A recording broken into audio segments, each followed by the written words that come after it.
तरीके से 82 वर्षीय शरद पवार, जिन्होंने एनसीपी को खड़ा किया, जो सिर्फ महाराष्ट्र की नहीं बल्कि देश की राजनीति में कद्दावर चेहरा है, उन्हें राजनीति का चाणक्य कहा जाता है, वो अपनी पार्टी में घिर जाएंगे, ये किसी को डाइजेस्ट नहीं हो रहा था, पच नहीं रहा था। उन्होंने अचानक से अपना इस्तीफा दे दिया। इस्तीफे के बाद आपने देखा किस तरीके से कई बड़े बड़े नेता भावुक हो गए। जितेंद्र अवार्ड हैं, ऐसे कई नेताओं ने अपने इस्तीफे दे दिए। जयंत पाटिल के आंसू निकल आए थे उस वक्त पे। ये सारा घटनाक्रम इस बात को बताता है कि शरद पवार ने अचानक से सबको चौंका दिया अपने इस डिसीजन से। थोड़ी सी कहानी इसके पहले की समझ लीजिए, पर वो मैं आपको बताऊं उससे पहले इस वक्त की बड़ी खबर ये है कि एनसीपी के तमाम बड़े नेताओं की एक बैठक हुई। बैठक इसलिए थी, पहले तय हुआ था, आपको याद होगा, अजीत पवार ने भी इस बात को कहा था कि एक कमेटी गठित की जाएगी, कमेटी में तमाम बड़े नेता होंगे, उनका जो निर्णय होगा वो निर्णय माना जाएगा। रेजिग्नेशन के बाद कौन होगा अगला अध्यक्ष, और जैसा अजीत पवार कह रहे थे कि वो शीर्ष नेतृत्व के या फिर शरद पवार के नेतृत्व में ही अपना काम आगे करता रहेगा। इस मुद्दे पर भी बातचीत हो सकती है, लेकिन सिरे से खारिज कर दिया गया इस रेजिग्नेशन को।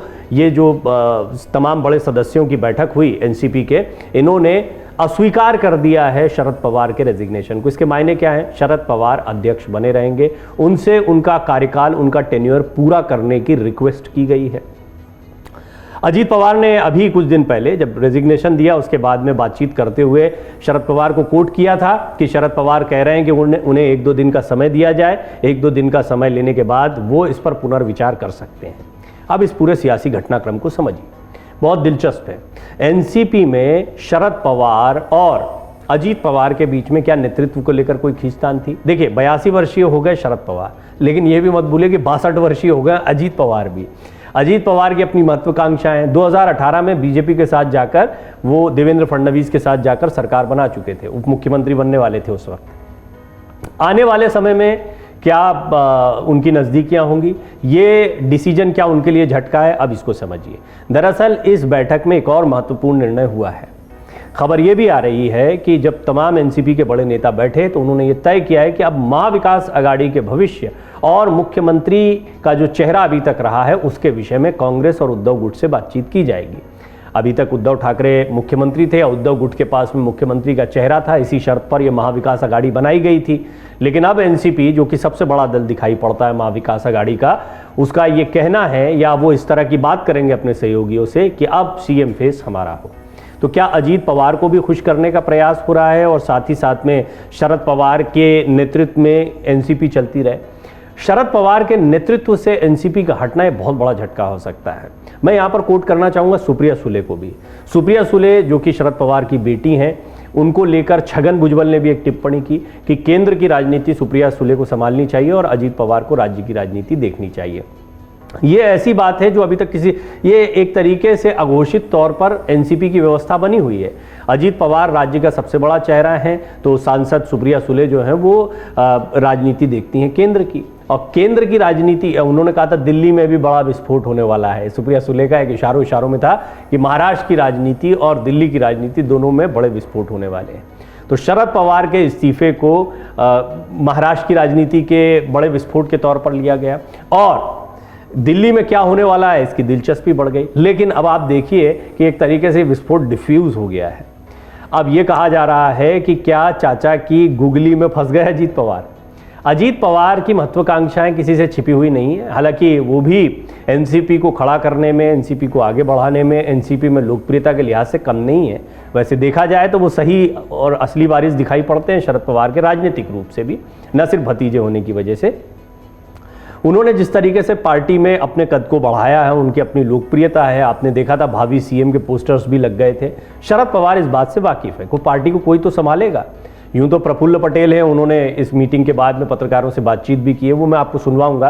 लेकिन प्रफुल्ल पटेल, छगन भुजबल, जयंत पाटिल, ये सारे नेता होने के बावजूद ये बात बहुत स्पष्ट है कि अजीत पवार यहाँ पर सबसे बड़ा चेहरा है शरद पवार के बाद। शरद पवार क्योंकि स्वास्थ्य संबंधी कारण भी हैं, उम्र का तकाजा भी है, लंबा समय राजनीति में देख लिया, सारे पद देख लिए, सब कुछ देख लिया। हालांकि देखिए फिर 2024 के पहले विपक्ष की ओर से चेहरा बनने या विपक्षी एकता को लामबंद करने के लिए शरद पवार की जितनी बातें उनको बड़ा महत्व दिया जा रहा था सर।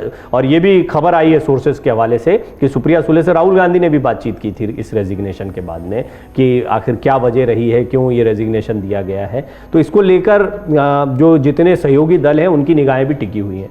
खासतौर पर ये सारा सियासी घटनाक्रम एक ऐसे समय पर देखने को मिल रहा है जब अजीत पवार की बीजेपी से नज़दीकियों की सुगबुगाहट देखने को मिली। अफवाहें कह लीजिए, सरगर्मियां कह लीजिए, कयास कह लीजिए, जो भी कह लीजिए, इनकार इसलिए नहीं कर सकते क्योंकि अजीत पवार पहले गए हैं बीजेपी के साथ। बीजेपी को आवश्यकता पड़ सकती है, इस बात से इनकार नहीं किया जा सकता। इस सब के बीच में उद्धव गुट की तरफ से, संजय राउत की तरफ से जिस तरह के बयान लगातार जारी हो रहे थे, सरकार गिरने के दावे किए जा रहे हैं, विधायकों की अयोग्यता पर सुप्रीम कोर्ट के फैसले का उदाहरण रखा जा रहा है, का दावा पेश किया जा रहा है कि इसीलिए एनसीपी और बीजेपी की नज़दीकियां देखने को मिल रही हैं, या अजीत पवार, शरद पवार, इनके जो सॉफ्ट बयान आए जो विपक्षी एकता से हटकर या विपक्ष से हटकर दिखाई पड़ते हैं, उसके पीछे की भी वजह। अब मैं आपको सिलसिलेवार तरीके से पूरा घटनाक्रम बताता हूँ। मंगलवार को शरद पवार ने अपना इस्तीफा दिया था, अपनी किताब का विमोचन कर रहे थे। किताब में बहुत सारे खुलासे किए हैं, ये तक बताया कि 2018 में अजीत पवार क्यों चले गए थे, कैसे शरद पवार के नाम का गलत इस्तेमाल किया था या झूठा इस्तेमाल किया गया था, ये भी उन्होंने खुद खुलासा किया। उन्होंने बताया था कि विधायकों को बताया गया कि शरद पवार ने कहा है कि बीजेपी के साथ सरकार बना लो, इसीलिए 10 विधायक चले गए थे।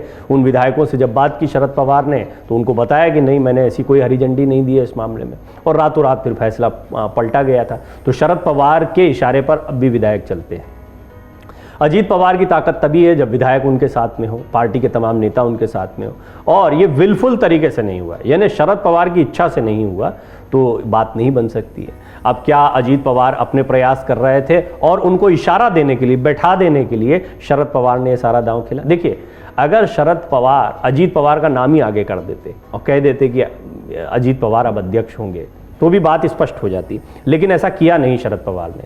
इससे ये तो साफ हो गया कि शरद पवार ने गेंद एक तरीके से पार्टी के पाले में डाल दी थी, और इसका निर्णय वो जानते हैं। सारे के सारे जितने भी नेता हैं जो इस कमेटी में थे, वो दरअसल राजनीति में लाए गए शरद पवार द्वारा हैं। शरद पवार उनके राजनीतिक गुरु भी हैं, और इतनी जो लंबी राजनीति इन लोगों ने देखी वो शरद पवार के साथ देखी। तो शरद पवार के रेजिग्नेशन को स्वीकार कर लेंगे तो मानना ही बहुत ऐसा लगता है कि ये हो ही नहीं सकता था, और शरद पवार इस बात को जानते थे। दूसरी महत्वपूर्ण बात है जयंत पाटिल और अजीत पवार के बीच में जो खींचतान चलती है। हालांकि देखा आपने कि जब शरद पवार इस्तीफा दे रहे थे तो एक तरफ जयंत पाटिल बैठे थे, एक तरफ अजीत पवार बैठे हुए थे, छगन भुजबल भी साथ में बैठे थे, सुप्रिया सुले भी आसपास दिखाई पड़े, सारे नेता एक साथ थे।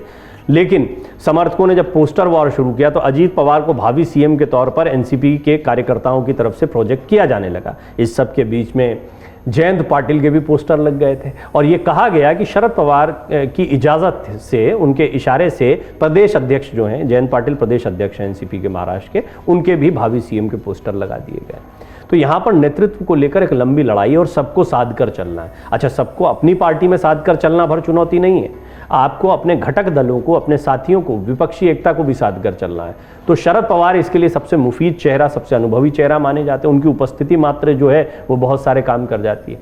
अजीत पवार चाहते हैं कि अब पार्टी में उनके निर्णय चलें, वो हो सकता है कि वो राजनीति को अलग तरीके से ले जाना चाह रहे हैं। उदाहरण के लिए शरद पवार ने जिस तरीके से अपनी पुस्तक में 2018 में अजीत पवार के बीजेपी के साथ सरकार बनाने की बात का उल्लेख किया है, उससे स्पष्ट होता है कि अजीत पवार अपने रास्ते खुले रखना चाहते हैं। इसमें जो शरद पवार कारण बताते हैं वो ये कि कई बार घटक दलों में, खासतौर पर कांग्रेस ने कुछ ऐसी शर्तें रख दी, या जिस तरीके से बातचीत चल रही थी उसमें उन्हें खुद चिढ़ हो जाए, शरद पवार को भी चिढ़ हो जाती थी, गुस्सा आ जाता था, और अजीत पवार ऐसी ही बातों से, ऐसी ही बार्गेनिंग से काफ़ी चिढ़ गए थे, इसीलिए वो एक बैठक से उठकर भी चले गए थे, और बाद में फिर उन्होंने बीजेपी के साथ जाकर सरकार बना ली।